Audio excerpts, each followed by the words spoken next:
Hey guys, so today's video is going to be about working out with type 1 diabetes, the highs, the lows, and everything in between in terms of managing your blood glucose, and this will actually all depend on what workouts we choose to do that day. So just a quick disclaimer, I'm not a medical professional by any means, but I've been a diabetic for 11 years. My name, for you guys who don't know, is Shane Hamilton. I started the Diabetic Source to give helpful hints and just help the diabetic community out for stuff that I wish I would have knew when I was growing up. So today's video is just going to be getting into stuff we should kind of just focus on and be mindful of.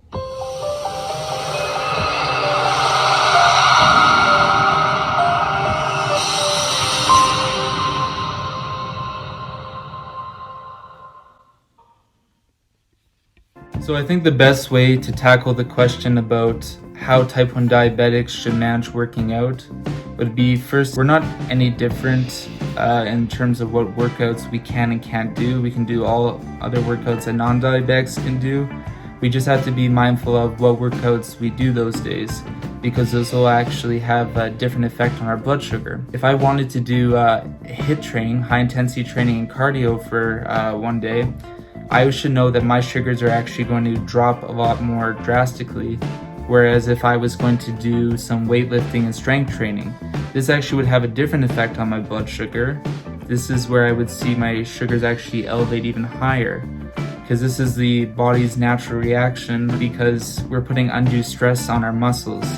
So our body actually releases sugar into our bloodstream to help our muscles out. Furthermore, I would say we shouldn't correct our highs when we get these higher sugars when we're doing strength and weightlifting training.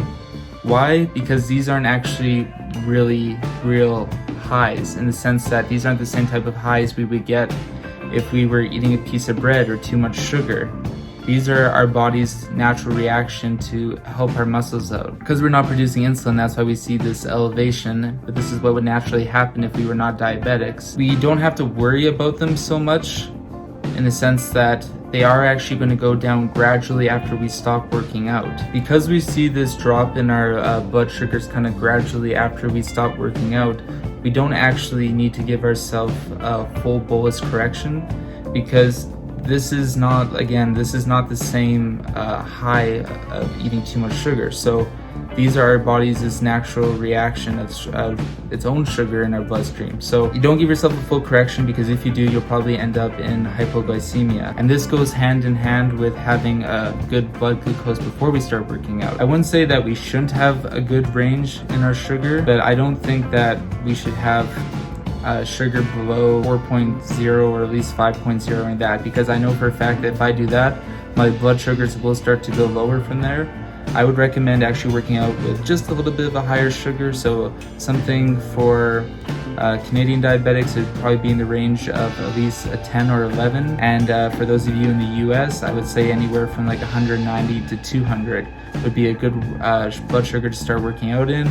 This kind of gives some wiggle room. So if you guys are working out and you're doing a mix, say, between HIIT cardio and weight and strength training, then we actually have that kind of wiggle room to make sure it doesn't drop too fast and it doesn't raise too high. Before we start working out, we shouldn't work on an empty stomach. We still need, I would say, carbohydrates or just something to burn off so our body has that energy. I would encourage you guys to go eat something right after you go work out, especially if you're doing any weightlifting or strength training, because you already know that your sugars are going to start to go down gradually.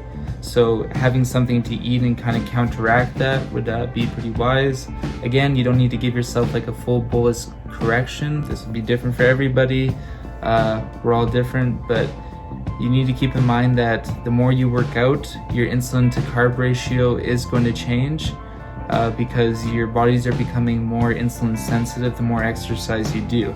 This would also be wise if you see this trend starting to start and you're getting a lot of hypoglycemic lows.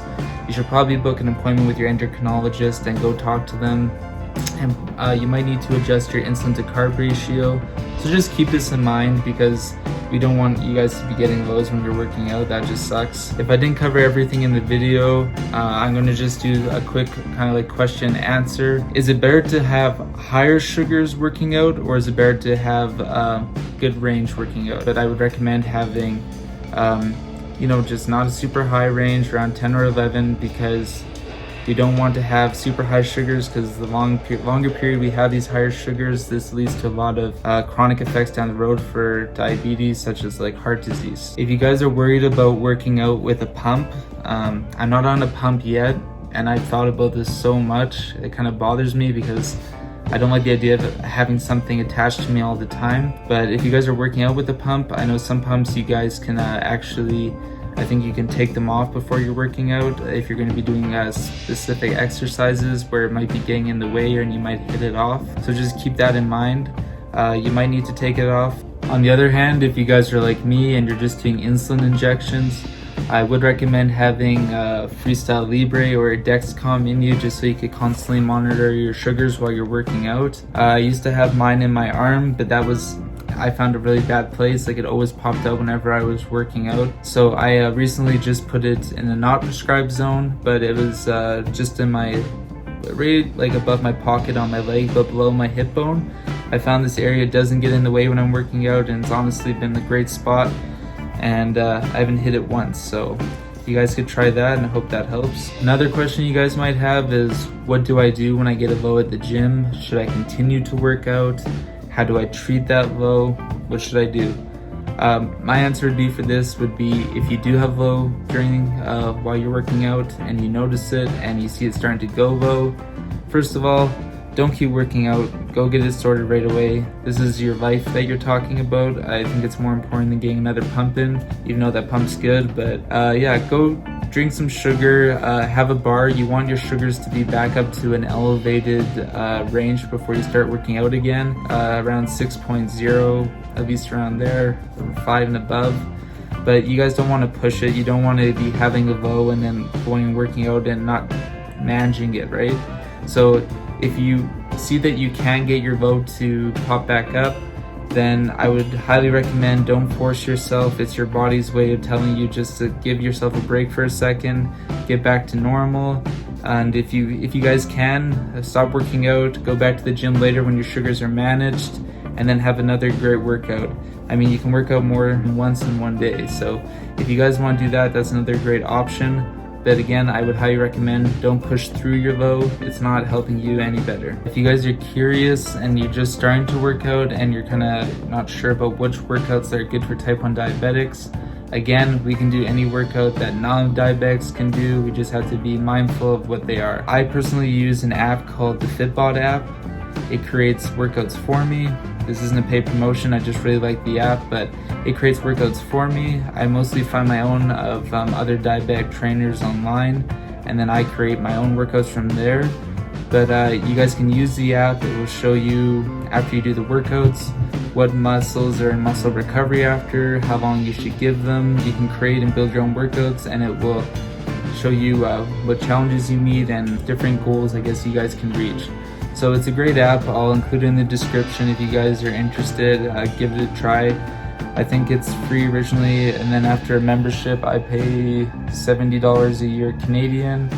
But it's a great app. Helps you keep control of your body's fitness and stage and where you are. So that is it for the video today about working out. I hope I answered all your guys' questions. If not, put it in the comment section. I'll get back to you as soon as I can. And I hope you guys stay tuned, like, comment, subscribe for the next video. And this is a Diabetic Source.